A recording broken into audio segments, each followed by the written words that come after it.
We're very, very excited tonight to welcome 4 wonderful New England authors to join us. Archer Mayer, Sarah Stewart Taylor, Paula Munier, and Julia Spenser-Fleming. And Archer and Julia have both visited the library before, so we're excited to have them back and to welcome 2 new authors that perhaps you haven't read before. I was very excited to have 2 new favorite authors to read. Archer Mayer is the author of the long-running and acclaimed Joe Gunther series, with the 31st book, The Orphan's Guilt, being released later this month. Paula Munier is the author of the Mercy Carr series, which started with The Borrowing of Bones and continues with Blind Search. It features an Afghan war veteran and her search dog, Elvis, both of whom have returned to Vermont to recover from PTSD and figure out what to do with the rest of their lives. Sarah Stewart Taylor is the author of the Sweeney St. George Mystery Series and a new series featuring Long Island detective Maggie Darcy, and that's called In the Mountains Wild. Julia Spenser-Fleming is the author of the Claire Ferguson, Russ Van Alstyne series set in upstate New York. The 9th and latest book in the series, Hid from Our Eyes, came out this winter. And what I really love about these books is they have very strong lead characters, a wonderful supporting cast, well-plotted and intriguing mysteries, and very evocative sense of place. So welcome to our authors. Thank you. Oh, happy to be here. Thanks. Archer, do you want to kick us off? Sorry, that was my cue. Yeah. I just felt someone kick me under the table, which is a little given that we're hundreds of miles apart from each other. So very tricky. The Zoom stuff is more than it's cooked up to be. My apologies. Yes, I own up to being Archer Mayer. The one thing that was graciously omitted during the introduction is mine is an interminable series of books. I intend to keep writing. I come from a very long-lived family. My father and my mother both separately died at 99. So get used to me. I've barely begun. Joe Gunther began life in 1988 as a man of a certain age. He's now a man of an unbelievably uncertain age. And I have therefore stopped referring to the fact that that he is what he is. I guess the point being that when I created Joe, I wanted him to sort of be permanently a thoughtful, avuncular man of experience and wisdom who brings all of that to bear in a chaotic world and surrounded by a somewhat more than he eccentric group of co-investigators. So for all of you who are flummoxed and obsessed with doing mathematics, please stop. Joe will always be kind of nearing retirement, and he will never retire, nor will he age. So, and I guess maybe nor will I. Although my Grecian formula is failing terribly as the years go on. Joe occupies a job as a statewide investigator for a unit that does not exist. I created this after giving birth to him as a member of the Brattleboro, Vermont Police Department, because I wanted him to be able to sort of realistically go to all 4 corners of the state and beyond. So in this series of 30+ books, he does indeed travel not only to other states, but to Canada, whose advertisements used to be friendly, foreign, and near, which applies to everyone who lives in Vermont. And I find them friendly, foreign, and near whenever I possibly can. So Joe gets around, and I hope that through this mechanism, I not only bring to all of you readers his adventures, but also his experiences in the company of other people, other climates, other cultures, etc. Because indeed, I write from ignorance and curiosity. I try to write as much as possible about what I don't know. And I have discovered with the passage of years that I am a man of utterly and profound ignorance. So that will stimulate me to keep on writing, because there's so much more I don't know about than I do know about, as I'm reminded every night watching Jeopardy. So that's it for me. That's sort of like, isn't there the saying about when you're 21, you know everything in the world, and the rest of your life you just gradually grow stupider and stupider. So I've got a couple college students, so I can attest to that.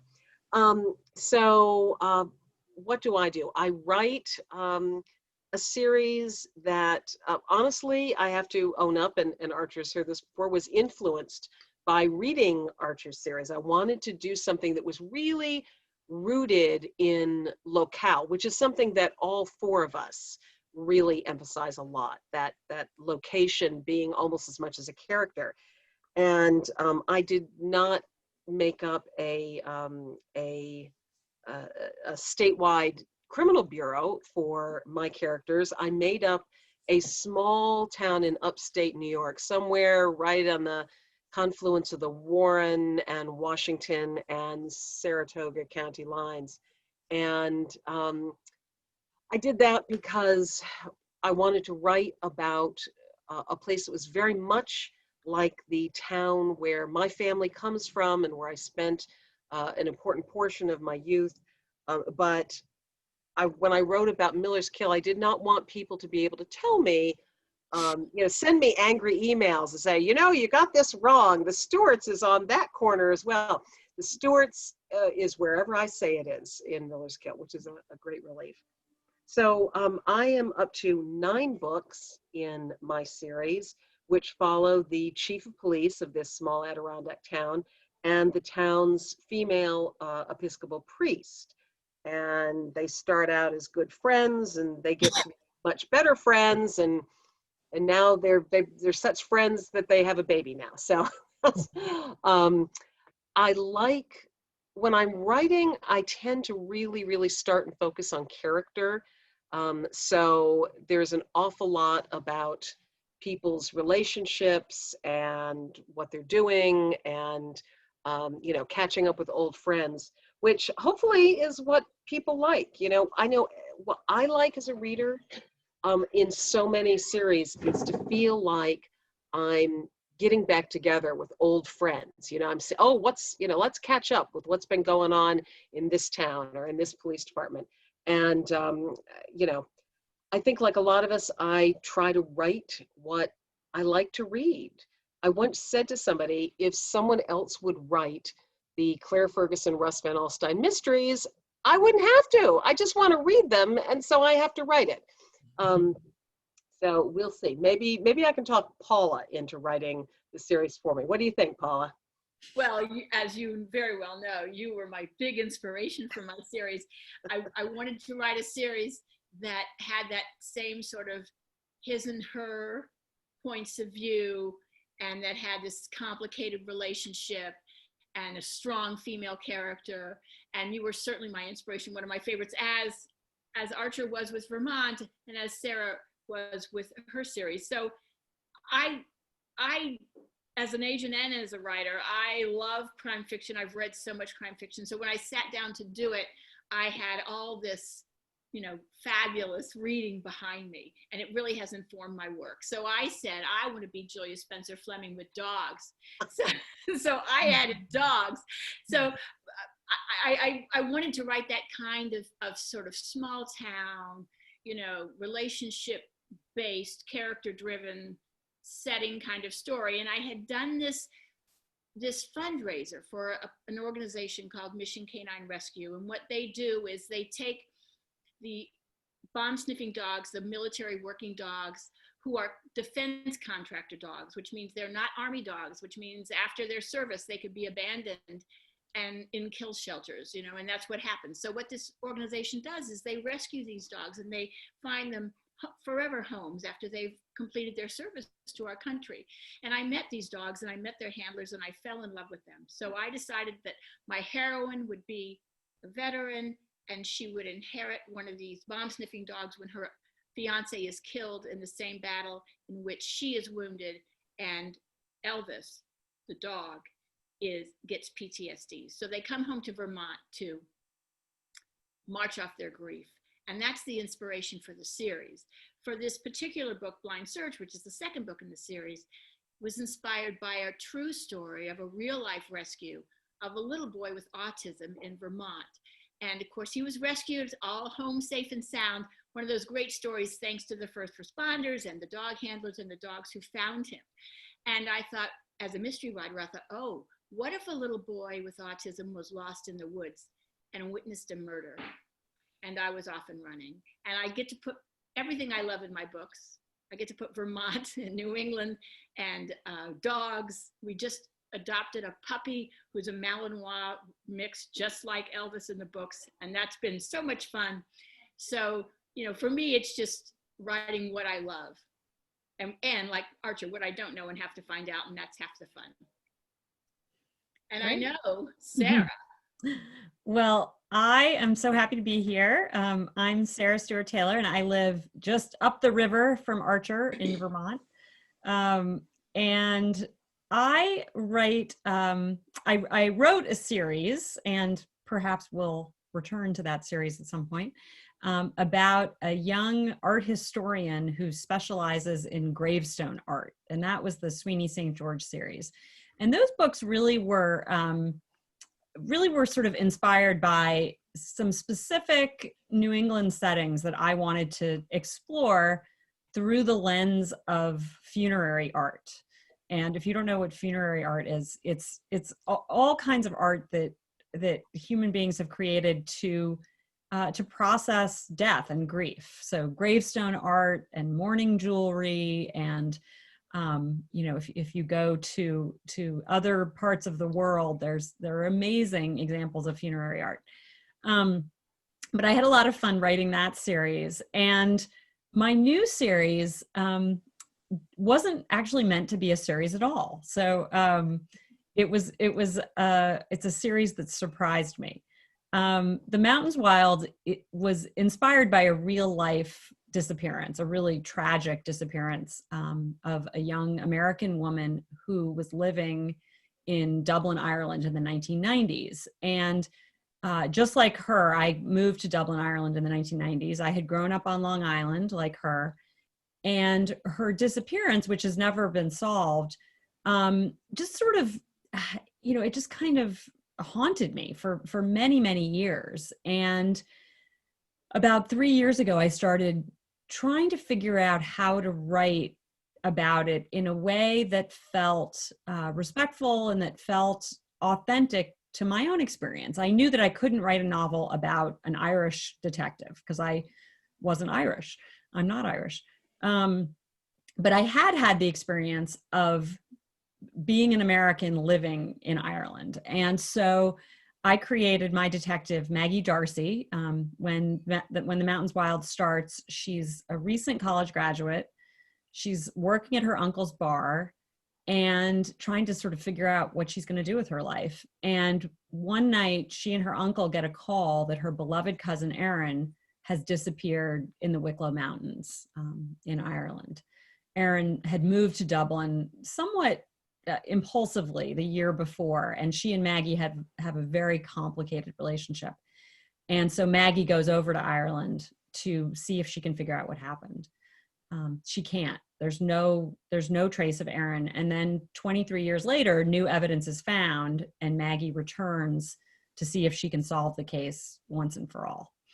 And when I finished writing The Mountains Wild, I really sort of felt like I had closed the book on Maggie, and I had taken her through some traumatic things and given her some resolution.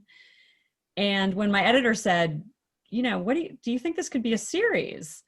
My initial response was, I don't know. I never thought about it. And the more I thought about it, the more I started to see avenues for her to come back. And I started to, to just really think about what would happen to her next.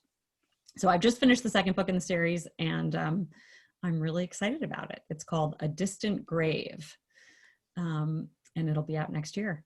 So I thought maybe I would ask a question to the three of you to kind of get us going here. And the question is this: Archer has a brand new book out that's coming out in what, two weeks, Archer? Correct. Yes. The Orphan's Guilt. The Orphan's Guilt is coming out really soon, and it features a cold case.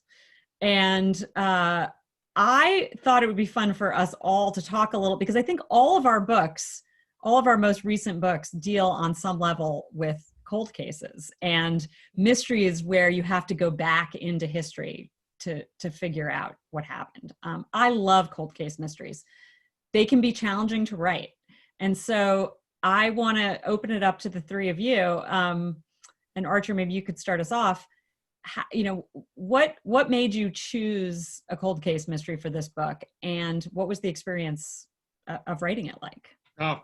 Well, obviously, over 30 odd books and continuing onwards, it ain't the first time I've done this, but it is inspired in a funny kind of way by my own personal casework.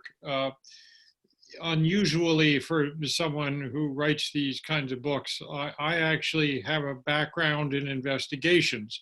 I am currently a death investigator for the state of Vermont and have been so for 18 years. And actually, since computers do the counting for me, I can now say that I've tackled just under 900 death investigations.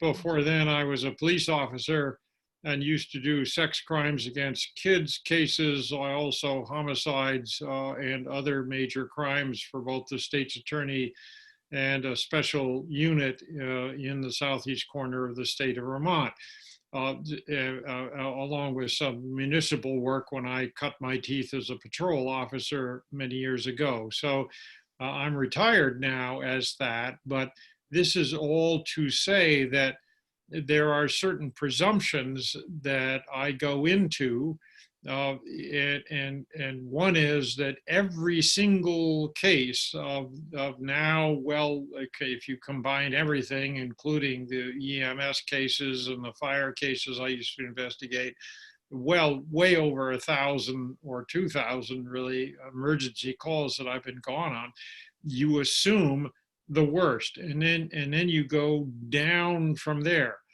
Now, just recently, I had a case, for example, a death case where, literally we come upon the scene and all the cops looked at me and they sort of say, well, the guy's dead, so he's your responsibility. Tell us what deaded him. And I'm going, oh, great, now what? And so it's interpretive. So yes, in this particular instance, in reality, it was a short-term story that I had to reconstruct purely from the evidence, because he ain't talking, no one saw anything, and he was completely alone with this occurred. But it was utterly baffling as to what had happened until you lined up one component part after another. And the interesting thing is that yes, the passage of time will confound the simplicity of such a task, but the process remains pretty much the same. It relies on what did you see, when did you see it, when did such and such or so and so get seen in such a place, and what did something happen, and what's the background, what are the motivations, who are all the players, and so even in short term and in the moment, you do the same thing that you do in long term and stretched out. And I merely applied what I know as an investigator to this fictional realm, which I hope it obviously enhances the reality or the feeling of reality about my fiction, and it's it's exciting in a cold case, to answer your question at long last, because the facts are going to be a little trickier. They're going to be more elusive. Some people will have died who actually knew something relevant. So it's going to be more stretched out, arriving at the solution, but the mechanisms, curiously, always apply. So that may have completely missed the point of your question, but that's my answer and I'm sticking to it. I think that's interesting. Although, so, you know, it's interesting that you were thinking of it as a process, a process aspect to it. And, you know, I wrote about, in my most recent book, there are 2 cold cases, all identical, and then a recent case of a girl in a fancy party dress found in a road with no obvious signs of death. And for me, what I wanted to do actually was write about the past. I wanted to write about this small town in 1952 and then in 1972 and in the present, and be able to kind of look at the characters and look at how the town had changed and the culture had changed. And so doing cold cases was a window onto that. You know, I got to go back to the chief of police back in 52, and he's mentoring a young state trooper who in 1972 has become the chief of police then. And the young suspect in the 1972 murder or mysterious death, I should say, is again the chief of police in the present day. So for me, it was a way of looking at, you know, talking about the past in the context of a mystery. So yeah, I didn't just have giant sections of a mystery where, you know, the plot stops so that people can go, well, let's reminisce about the way things were 30 years ago, which would really put a drag on the whole book. However, I must say that I also had, and I'd be interested to see if you have, Sarah, Paula. Well, no, I know you did, Sarah, but there was a real life unsolved mystery also sort of nestled in the kernel of mine. I think a lot of us take these, you know, you take a little bit here and a little bit there and you kind of roll it up and you come up with some idea. And this was, gosh, it must be probably a quarter century ago in Scarborough, Maine. And I did mention at the beginning, I write about upstate New York, just over Lake Champlain from Vermont, but I live in Maine.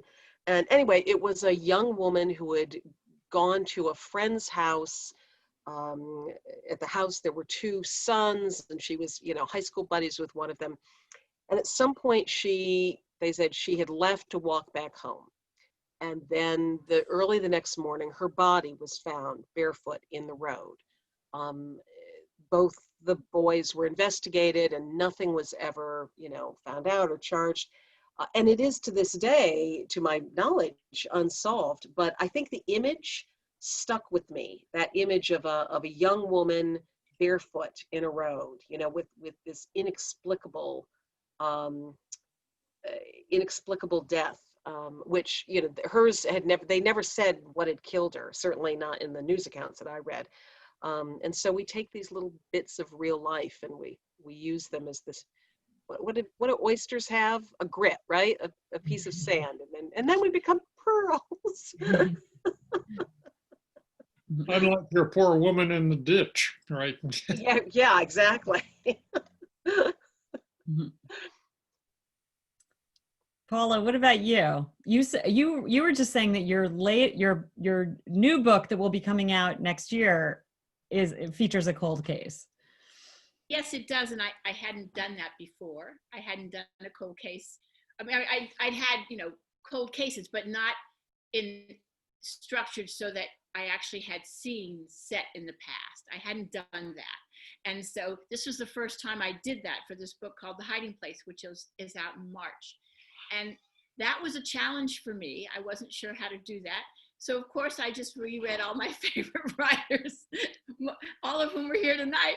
And I took a look at how everybody else handled that. You know, how do you write scenes set in the past without, you know, it can be challenging. And by day I'm an agent and I sell writers' works and I represent a lot of crime fiction. And sometimes it can be difficult to sell dual storylines, past and present, because the reader is more interested in one than the other. And so it's a challenge to do it and to do it well. So for me, it was a challenge as a writer. I only wrote 3 scenes. I didn't do a whole extended long storyline set in the past. I just had 3 scenes, beginning, middle, and end of the book. But still, it was a challenge for me to do that, because I tend to stick to the points of view of my heroine and my hero and call it a day. But I did want to write a cold case. It was important for me to write this cold case. And I had what I hoped was a good idea for a cold case mystery. And I thought it would be challenging for Mercy and Elvis to figure out this cold case, because as Archer said, you know, so much has changed and so many clues are not there, and suspects and witnesses are not there, and things have been lost. So for me, that was a challenge and I enjoyed it. So I loved what Julia said about a cold case book letting you kind of explore changes through time.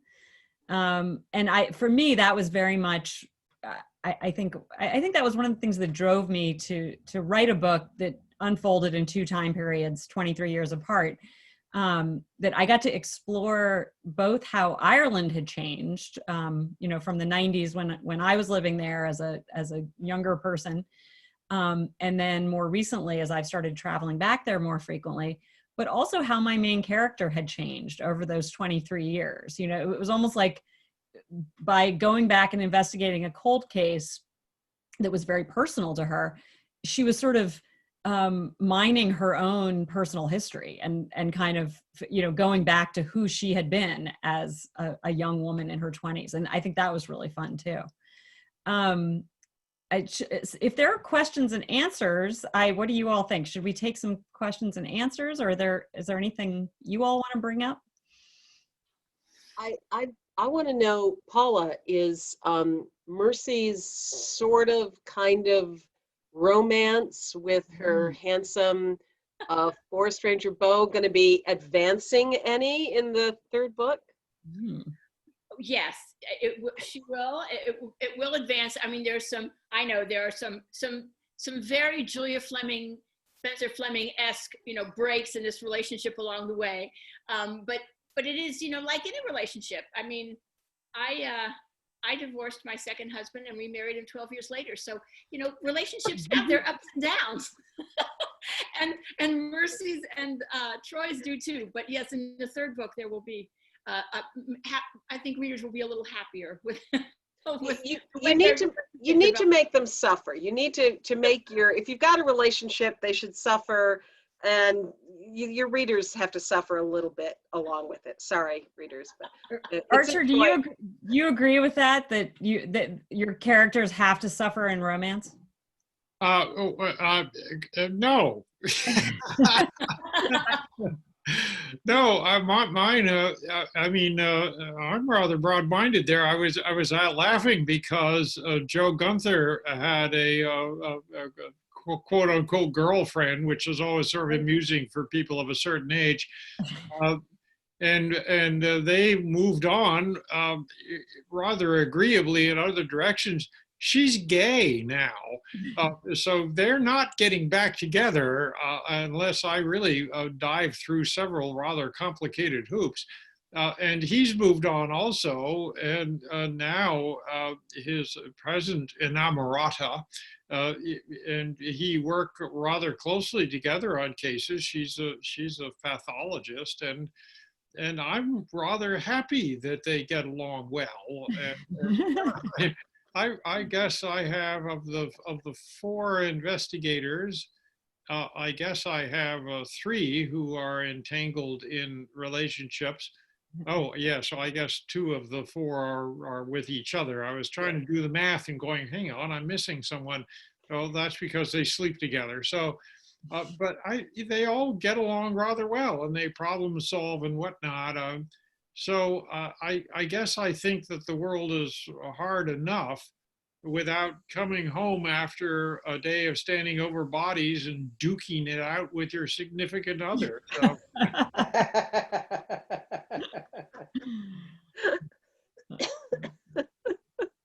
There do seem to be sort of two approaches, right? There's the, I always think of, I love Donna Leone's mysteries, and, you know, Guido Brunetti and his wife have this, you know, they, for one thing, she's an amazing cook, right? And she cooks him these incredible dinners every day. But, you know, there's sort of that model. And then there's the back and forth, will they or won't they? What more obstacle can you throw in their path? Yeah, yeah.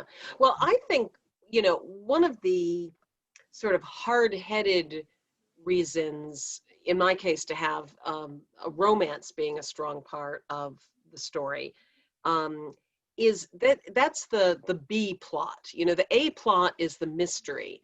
And I think almost all good books, and I know all of you have this, you've got sort of the A plot, which is the mystery and the investigation, and then there's the B plot. And sometimes the B plot is a political entanglement with, you know, Joe always seems to be butting heads with somebody or the other and having to deal with, you know, very real life issues about politics and jurisdictions and things. But the thing is that when you're reading a mystery, when you're experiencing it, when you're writing it, it's kind of a bit of a sine wave. You know, you go up, there's people are investigating, they find out something, they ask questions, you get an answer, and then it has to kind of go down again. You know, oh, they're thinking about the answer, they're talking about it, they're figuring out what the next question to ask is. So you're going like this as you go along reading the book. But if you've got a second story, the B story, then as your detectives are thinking about what they've just learned, formulating next questions, figuring out their next step, in other words, the more dull part of the mystery, then you can bring that B story up. You know, if it's a relationship, suddenly they're locking eyes, or if it's a political struggle, then somebody's storming into an office and there's a new crisis on that front. So it keeps, I think, having those two storylines with one rising as the other one is sort of going down in action, makes it a much more exciting experience to read. It kind of keeps you going from, you know, bumping along the tops, instead of getting slowed down in a long slog of and then we did this and then we did that. I don't know. Do people have questions? We'd love to answer some questions, or we can just keep talking. I think I see. Caitlin, can you just unmute yourself? Hi, I got a question. Why not? I'll throw one out there. Shoot. So I've heard Paula speak before, and she pitches her work as Julia Spenser-Fleming with dogs. So I guess that begs the question to Julia. At some point, did you pitch your work maybe early on as an author, you know, similar to an author whom you admired? And if that's the case, what was it about them that you admired? So I never pitched, you know, sort of my book. I always have a hard time describing what I write to begin with. And honestly, my two biggest influences when I started out writing really were Archer, and the other one was, oh God, who's my other influence? Who's the character? Bootlegger's Daughter, Margaret Maron. Oh, Margaret Maron. Margaret Maron. Yeah. You know, so what I was really attracted to were, as I was saying at the beginning, these very local, you know, really, really rooted in its own, you know, its environment. So I think I was less, I mean, the reason that Paula can say, and, you know, I think the editor who sent me your first book said, it's like you with dogs, it's not like me. Our writing is very different, but it's also, you know, there's this sort of hint of a will they, won't they? And it's very rooted in the Vermont side, and there's a military aspect, you know, along with the police aspect. And, you know, they're Paula's characters are sort of two tough, independent people who are wind up finding each other and sort of standing side by side, even though they spend an awful lot of time saying, I don't need you. So I think in that way it's similar.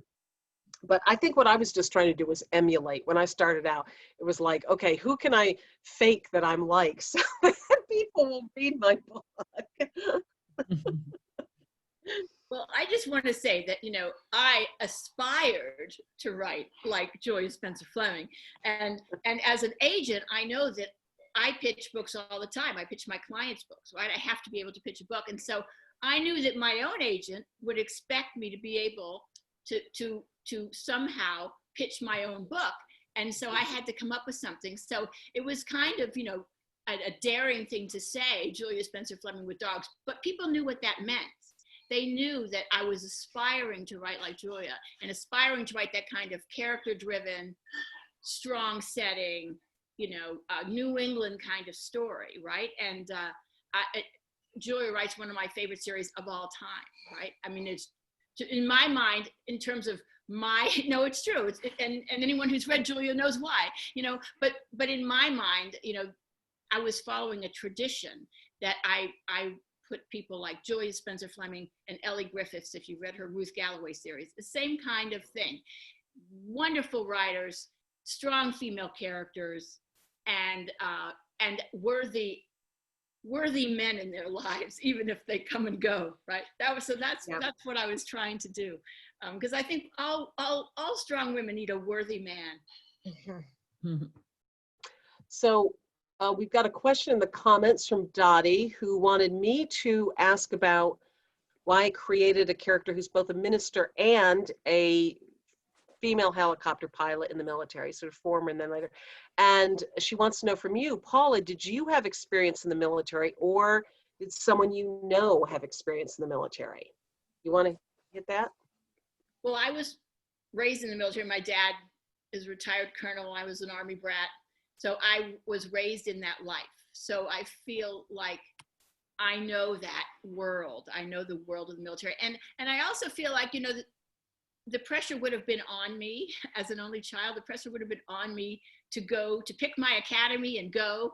But I was a couple years too young, too late, or too early rather, I guess too early for West Point. West Point didn't accept girls until female cadets until a couple years after I graduated from high school. So I sort of dodged that bullet, but I had a lot of friends who were the eldest males and they all chose an academy and they went. So I have a lot of friends in the military. And also I always wondered, what if I'd been born 5 years later, you know, or 10 years later, and then I may have chosen that path, and what would that have been like? Yeah, so I, like Paula, I'm also a military brat, Air Force and Army brat. And my dad and my husband were both Air Force veterans. My son is currently serving in the Navy. And so the reason that I wrote a lead character who is, you know, half military and half Episcopal priest is because one of the old saws of writing is write what you know, which is, like a lot of old saws, is incredibly nuanced. You know, as Archer said really eloquently at the beginning, a very compelling aspect of writing is writing what you don't know and what you want to find out, because as you find it out, the readers do. But I wanted kind of a crutch when I was starting out. So I knew the military culture and I knew the sort of people that the military produced from my family and my experiences. And then I'm a lifelong Episcopalian. So I also knew that culture and what sort of people that produced. I think, and I'd be interested to see what Archer and Sarah's take is on this, but, you know, to my mind, the write what you know is helpful if you expand to say, write what you know about being a human. And then everything else, what you know about crime or what you know about Ireland or whatever. All of that you have to figure out. Yeah, I would absolutely second that. I agree wholeheartedly. I don't have, for example, any military background myself. During Vietnam, I was a medical illustrator at a Veterans Administration hospital, so I was dealing with vets who had been wounded in battle and shipped back from Vietnam, and we as a hospital organization had to, sort of see what we could do to render them help. But more currently and more relevantly, a lot of law enforcement that's their second career. They go into the military and then they go into law enforcement. And of course, these are my friends. And at the level that I operate with law enforcement currently for the medical examiner's office, I'm dealing with senior detectives. And as a result, funnily enough, although I never go away, just like my series never ends, these guys, they sort of come up to that level of major crimes where I meet them, and then they retire. And so I'm now on my third generation of A-level police investigators, and that gives me a lot of insight into who they are, what their background is, what the military either helped or did not help, which is the other thing to look into. The military-civilian conflict is an interesting thing to take a look at. And indeed, one of my characters is a PTSD-equipped ex-military guy, and he has some serious baggage that he needs to keep walled off from his civilian job as an investigator, and he does it, mostly successfully, and occasionally it gets a little, shall we say, confused, and not so happy for him or the people with whom he's dealing. But you're absolutely right, Julia, that in every and all situations, it goes down to personality and to the human ability to interact. And since I deal so much with interrogations and interviews in my series of books, with how you extract information, and you do so by being a good people reader, because you can't just say, sit down, you dirty dog, and tell me everything you needed to know, or I'll hit you with a phone book. No, you need to win them over and bring that. I mean, sadly, you have to convince them that you really care about them, even when really what you want to do is throw them in jail. And that interaction, where I've been in my old days, sitting in that hot little room, it's a fascinating and useful insight into human nature that all four of us bring to bear in our writing. So that, I think that's why we sort of like each other. I was just going to say, I think right what you. Oh, sorry. What, Julia? I was saying, thinking of interrogation, you did a brilliant thing with your last book where your detective can't take part in interrogation, but winds up having sort of secondarily interrogate via some cops that don't necessarily want to give her, Garda, I should say, that don't want to give her the information. Yeah, I mean, I think one of the fun things that we get to do as crime writers is to throw obstacles in our characters' paths, right? So if it was easy to solve the mystery and you could solve it on the first page, it wouldn't be a very interesting book. And in The Mountains Wild, I knew that I wanted to put some more obstacles in Maggie's path, and my research actually offered me the way forward, because I spoke to a Garda detective in Ireland who gave me some great sort of background information and answered questions for me. And as I was describing to him the scenario that I wanted to write about, where she, comes to Ireland to investigate the disappearance of her cousin, and 23 years later, she's become a homicide detective. She's now a peer, and she wants to sit in on those interviews. And he, when I told him this, he said, that would never happen. They would never let an American homicide detective sit in on are you crazy? That would never happen. That breaks, every policy and law and guideline that we have. So I then had to sort of go back and think, how is she going to get this information? And it turned out, I think, to be even more sort of interesting, because she has to be sneaky and she has to kind of go around her good friend, the guarded detective, and figure out how to get this information in a different way. And so I think that happens to me sometimes, where, I think I know what the plot is, and then I do some more research, and initially it's like, oh no, the thing I thought could happen could never happen, but the other thing is sometimes better.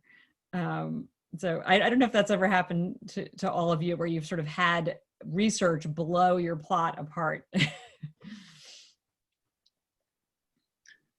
I've never had that happen, but I have absolutely finished an entire book with the wrong bad guy. Yep. Yeah. So I read the book and I'm editing it, and I just go, you're just not very interesting. So I get rid of that bad guy and I come up with a different bad guy who's already in the book. I change very little. I've done this twice now. And just a couple of fine tunings and boom. And I guess that's a rather poor reflection of we human beings, that we're all possible killers with just a little fine tuning. That's good. That's fun. Are there more questions? I'm trying to see in the chat. Oh, so Sally has one from the chat that says, do you have a favorite minor character that you've written? And I would say our books are pretty rich with some interesting minor characters. Sarah, why don't you start off with that? So the guarded detective who I was just talking about, Rolly Byrne, was really, I think, my favorite character from the first book. He sort of snuck up on me. Maggie needed him to, I needed him to sort of be the investigating officer in Ireland. And as I was thinking about who he was, he just sort of popped into my head fully formed. He's this sort of frenetically paced guy. He's funny. He's a little impulsive, but he and Maggie develop a really strong friendship that, I think will continue through the series. So I'd have to say Rolly. Mm-hmm. I've got one for you.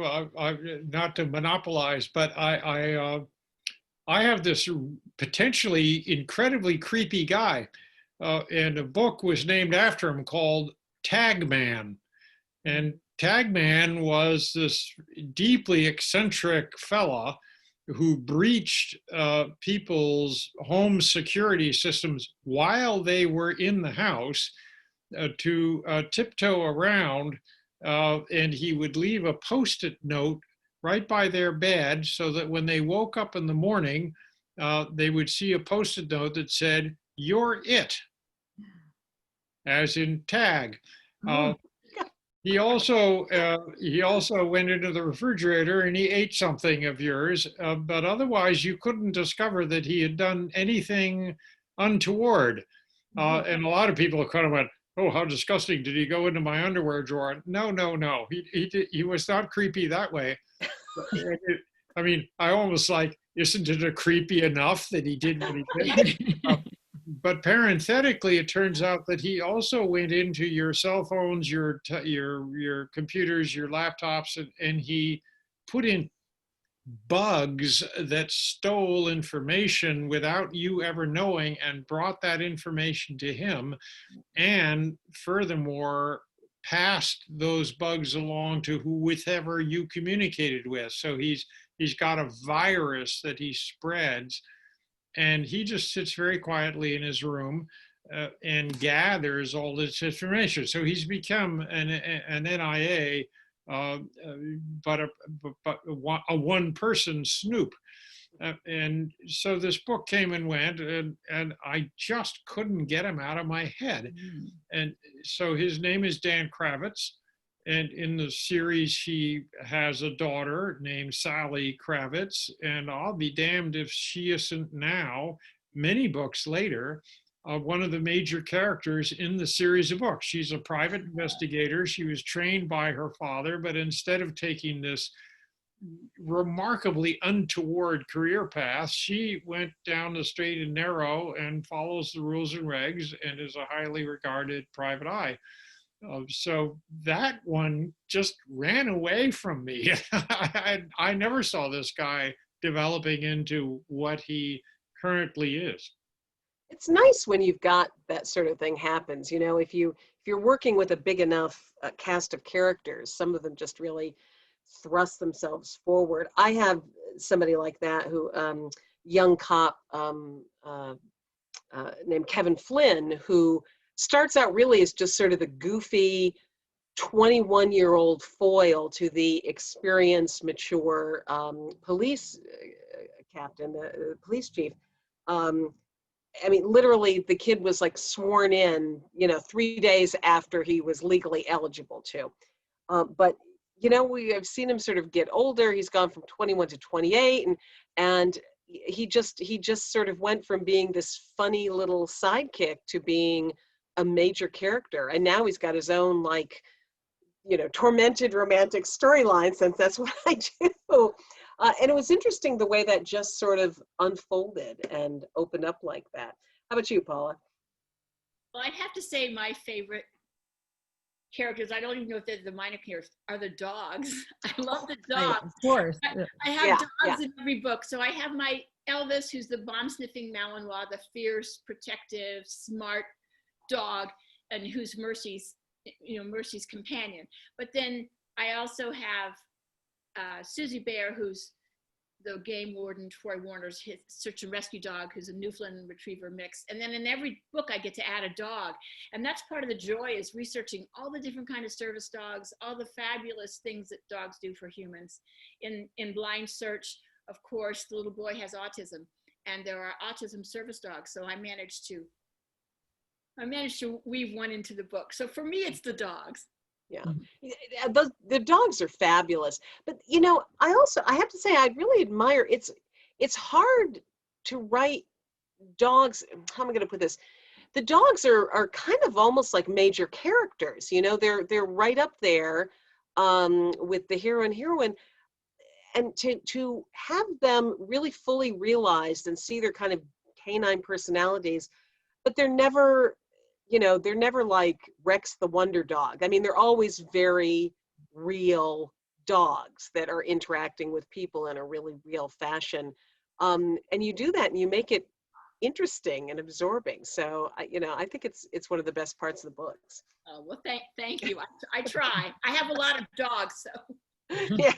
People ask me, how do I know dogs? Well, I got a lot of dogs, and they're a big part of my life, so it's easier for me to write characters with dogs who take up a big part of their life. Part of their life. So we have a question from Claire, who says who loves series books and she loves the characters and the development. She is wondering something that I know many of us have talked about, with our writer friends. Are we having difficulty focusing, considering that there is a worldwide pandemic going on and there's some political stuff. I don't know if you guys have heard. There's also going on. So, I could just answer that with hell yes. I'm having a hard time concentrating, especially, I had 2 kids come back from college to live with me for 6 months. So, and they're gone now, but I'm pretty sure they're going to be back. How about you guys? Yeah. It's been interesting. I had a book deadline that tracked very closely to the span of the pandemic, and I think I'm going to turn this book in on Friday, And ironically, Friday is the day that all of my children will finally be back in school. So it did that, like the planning didn't work very well there. But yeah, it's been challenging. And I think, you know, for so many reasons, I think there, you know, people who have other people around the house who they're having to worry about, you know, it's just, I've had a hard time just getting into flow, you know, that in order to write, in order to finish a book, you need to kind of have that flow state where you're writing and it's open-ended and you're discovering your characters and your story. And this year has been kind of an object lesson in, you know, in getting into flow and then having someone come and say, Mom, can I have a snack? And it's just been really challenging. And I think also I've found that there's so much stimulus that just, you know, you're getting news and there are developments and you're tracking, you know, public health issues that affect you. And my brain has been, you know, I think just overstimulated during this time. And so all of those things have combined to make it challenging. I have to admit that since I put a pager on my belt 30 years ago, I've been responding to crisis and emergency on such a regular basis, week after week, year after year, that this hasn't affected me in the slightest. I still go out on emergency calls and I still write books around these situations. So whether I'm writing at 2 in the morning or 2 in the afternoon, the pandemic has not really affected me at all. However, the political situation has. Donald Trump's, shall we say, extremely unusual presidency and his equally unusual personality, whether you like him or not, has made me think about in terms of the book that I just finished writing and am editing next year's entry. It was very much informed by the force of personality upon a family or a culture or a closed environment, and rather than talking about a national situation, I miniaturized it down to something more encapsulating. And in fact, funnily enough, my dominant character is dead. He's off screen. It's the fallout that I was interested in, the after effects of such a highly, shall we say, omnipresent personality. I'm tiptoeing around on some of it. Well, I found that I was lucky because I finished my first draft of the new book the second week of March. And then the world fell apart. And so all I had to do during this time so far, up until now, has been revise. So that was a gift because I'm not sure, I struggle through my first drafts and I'm not sure I could have maintained the stamina and the will and the focus to finish a first draft. But since I had that done, I could revise. Now, of course, it's time for another book and that'll be another whole ball game. But. Yeah. So thinking of, you know, as Archer has just incorporated, you know, sort of recent large events, we have a question from Mary J. Asking if any of us are going to be incorporating the Black Lives Matter movement and problems with policing in this country into your writing. And Mary, this is something that a lot of us have been actually talking about, you know, and thinking, and, you know, what is this going to mean when your main characters are, as all of us have, you know, law enforcement as main characters. You know, so how do we handle that? And actually, the person I'm most interested in hearing about this is Archer, who himself has worked as an LEO. So what do you think, Archer? I am a little shy of that, only because it is so hot, so in the news. Everybody else is focusing on that. And you know, I don't want to dilute the true importance of the conversation by putting it into my fiction, at least at the moment. I'm going to let the passage of time dictate to me. Immediately, no, I do not have a Black Lives Matter plot in my head. And it's primarily because of that. My training is as a historian. I used to write history books before I wrote mysteries. And I wrote several of those, standard scholarly tomes. But all my life, I have been sort of sugaring out information. So it breaks, and I study it, and I think about it, and I let it percolate. I mean, I used to be a newspaper guy before I wrote history books. I've had about 46 careers, and obviously that's cutting edge stuff. You know, it breaks, you write it, and you go to the next deadline. And now I can afford to let things percolate a little bit, put them a little farther back on the stove. I'll let other people, you know, beat themselves bloody in a worthwhile way, analyzing and debating these things. But I think I'm going to give all this a little bit of time and distance. I'm very happy to write about a real world, but not when it's hot. Mhm. You know, it's interesting because I had a subplot in the book that I'm just finishing that changed because of what was happening this spring. So I had this very, very minor subplot in my new book. The book is set partly on Long Island and partly in Ireland again.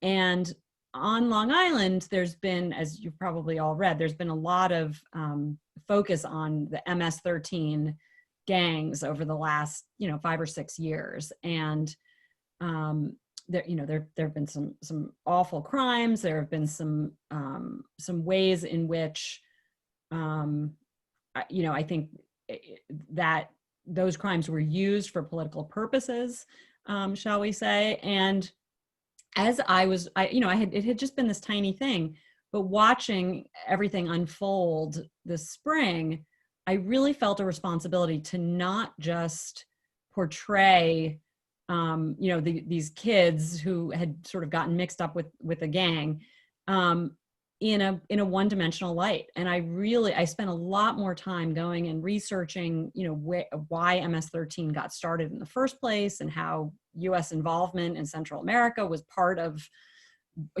creating the conditions that allowed these gangs to flourish. And I think I did a better job because I was challenged by, by the discussions about policing and how American law enforcement officers interact with communities of color, and it was a good thing. I'm glad.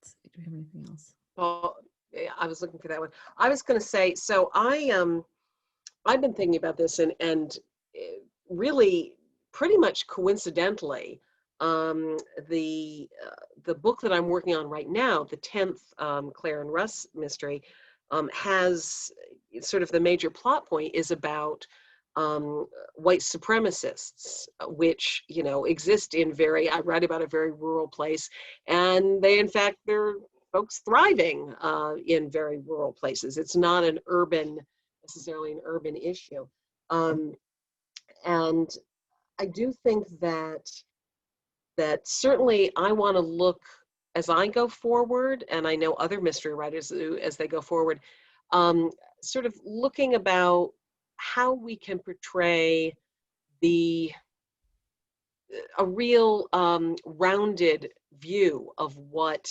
happens with policing. so that we can reflect, you know, a little bit more of the reality.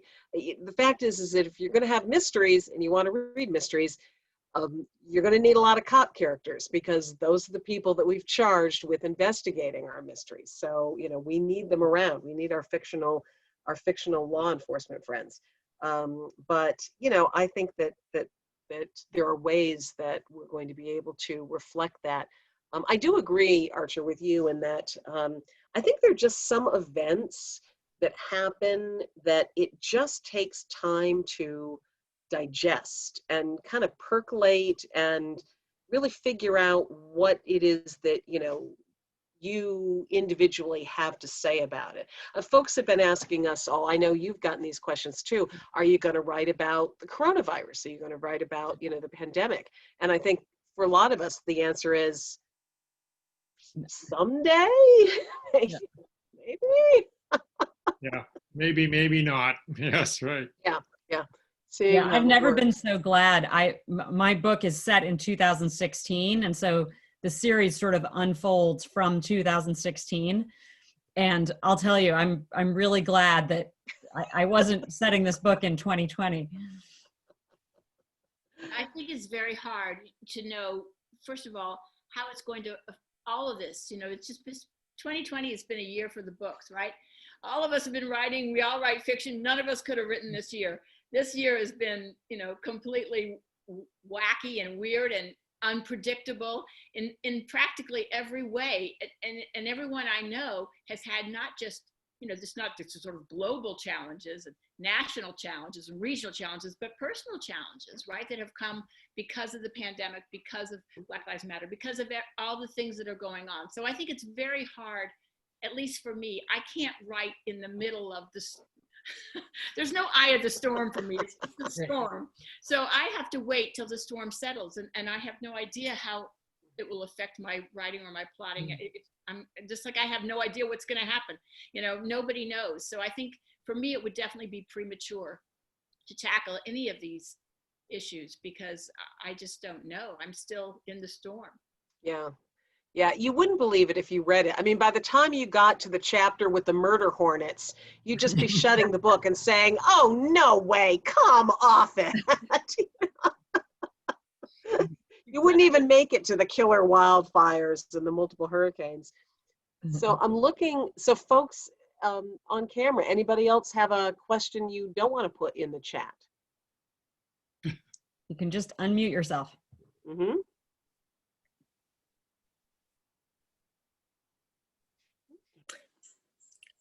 I have a comment for you, Julia.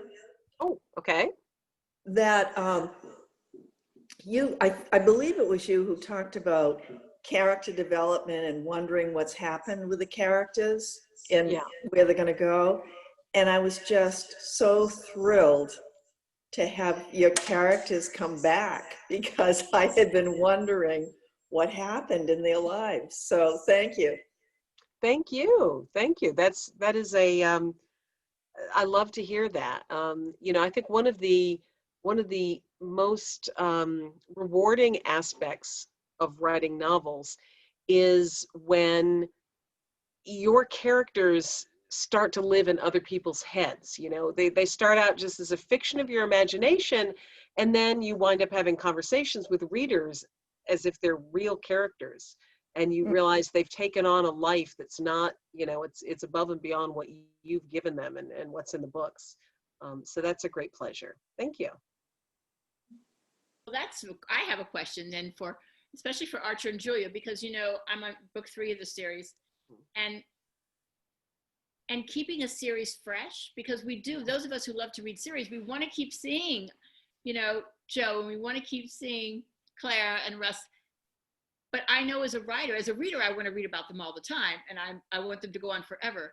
As a writer, I know how hard it is to keep it fresh and to keep it moving. So what are your secrets? Yeah, I'm curious too. Well, my particular secret is not to give too much away. Julia made reference to, you know, the Dram und Sturm of her relationships in these books. And I tend to step back a little bit. I have some of that.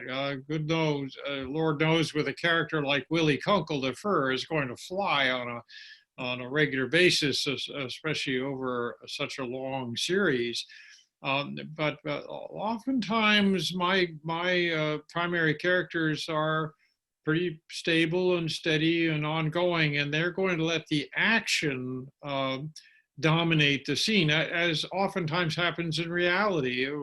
You have a house fire in which I've participated in a number, that is the quenching thereof, not the starting thereof, and you're focused on the task. And so there you are, disparate people from different walks of life and backgrounds, and you're all united in a common effort, and you are comrades, and you are a smooth operating machine, but the task is that house fire. And so oftentimes, knowing that I was writing a series from the get-go, not quite anticipating that it would span 30 years and keep going, but I'm glad that I paced myself the way I did, because funnily enough, I personally feel as engaged and as unchallenged by ennui as one might think you'd be, because these people's lives are no more boring than mine. You know, that they're interesting and they're engaged, and they go from year to year, and the books go from year to year, and all of we readers go from year to year. So in a funny kind of way, if you cut as close to the bone as I try to in terms of realistically presenting my humans, then it's not like a soap opera. One of the frustrations I have with soap operas, you look at one of them and it's all drama all the time. You know, Reginald, how could you have slept with my sister? You know, and it's just like, oh, for God's sake, you know, give it a rest. My guys are a little more cadenced. And so I really don't feel too awkward about some of the issues that you correctly brought up, because in other books, that could be a real problem. But I don't feel that pressure.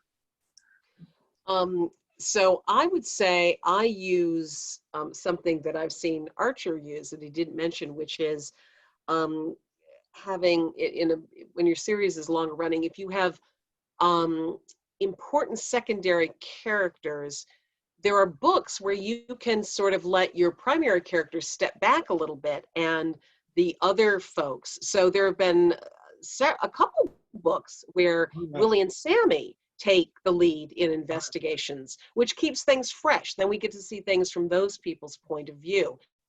I have a young pair of investigators or cops, Kevin and Hadley. And so we get to sometimes, move back from the main couple and see them do their thing. And so having a really rich, again, cast of characters, I think is hugely important. The other thing that I'm going to do to keep it fresh for long running is something that Archer does, which is I'm going to start sort of gently leading on people's ages. I also started out with the beginning book, and Russ was like 48 years old and was a Vietnam vet, a Vietnam combat vet. But that's because I wrote the book in 1999. So, so now I'm just going to start I'm just going to stop mentioning how old people are, whose wars anything was, just sort of let it pass, let it glide by. Yeah. No more visits to the Korean War Memorial, right?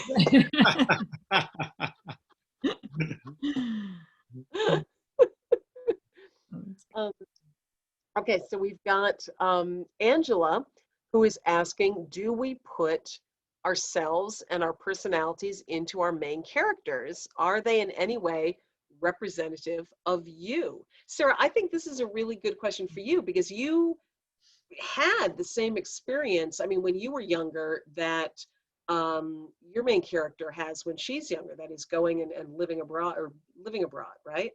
Yeah. So, on the surface, absolutely. I think there are a lot of similarities that, I grew up on Long Island and Maggie lives on Long Island, and the experience of moving to Ireland and being an American in Ireland. But in sort of deeper ways, there are similarities. She loves books and literature, as I do. I think every crime writer is a frustrated detective on some level, right? That except for Archer, who actually was a detective. The rest of us, I think, write mystery novels because we would like to be detectives. And so, by making her an actual homicide detective, there's definitely some, a sense of living vicariously through her. But she's different from me in a lot of essential ways. The circumstances of her life are very different, and I think she's a tougher person than I am. I think she holds much more back than I do. She's just her personality is just different in some really key ways. But I think I actually find that really important when I'm writing, especially a female character, that she can't be me. She has to be a beloved friend. She has to be someone who I can look at from an objective sort of viewpoint and be able to see her flaws and her strengths. And it's really, I think for all of us, it's hard to do that. If the character was exactly like you, it would be really hard to do that in an authentic way. Yeah. How about you, Paula? And are your real dogs, do they show up in Elvis and Susie Bear? The real dogs absolutely show up, but Elvis and Susie Bear are far better behaved. They're much better trained than my dogs, although I try, God knows I try. And now I have a Malinois, and they're fierce dogs like Elvis, and they're fierce and they're smart. And she's just discovered she can leap over everything in the house, every gate outside.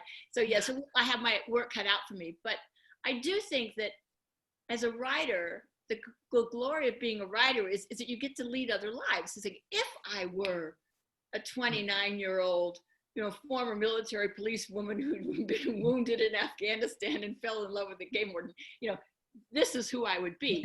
And if I were a serial killer, that's kind of the thing, is we're playing roles and putting on different hats, and that's kind of the fun of it. I think that Mercy she's tougher than I am. God knows she's thinner and younger, but she's also, if we have anything in common, is that we both love Shakespeare and we both love dogs. Other than that, I think a little bit of us goes into every character, but the joy is being able to create these characters and think, lead other lives. Yeah. So Sally is suggesting one last question for our time.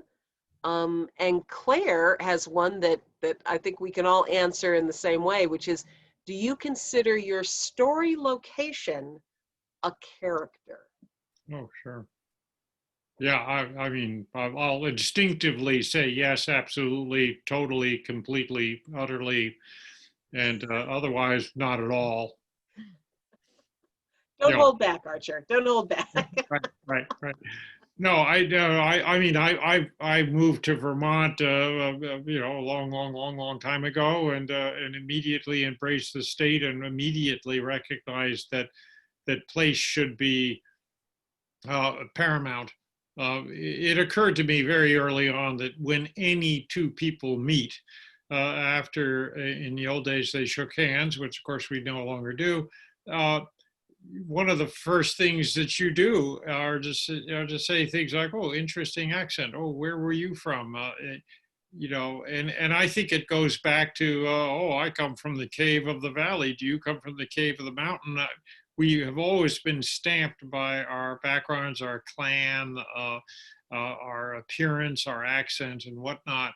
So why not make that a part, just as Sarah did so successfully in her book? The place becomes a hugely influential factor.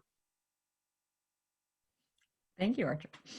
Yeah, I mean, I love setting. I love writing setting, and I think setting suggests character and plot. You know, I mean, setting builds character. I think we all are shaped by the places we live, and so as you're creating characters in your book, you know, the setting gives you, I think, just extra flavor. And it suggests plots, right? You know, the Archer's mysteries couldn't take place in so many other places. They're of Vermont and Vermont's particular geography and demographics, and so yeah, absolutely. It's one of my favorite parts of writing crime. Well said. Well said. So, Sally, do you want to get on and say anything on behalf of the library? Sally went black for hours. You went dark. Yeah, I guess I should. I'd just love to thank you all for having such a wonderful discussion and for joining us tonight. It's been a real pleasure. Thank you so much to all of you. Thank you. Thank you. All right. Good night, everyone. Good night. Thank you. All right. Thank you, everybody. Yes. Thanks. Bye. Bye. Good night.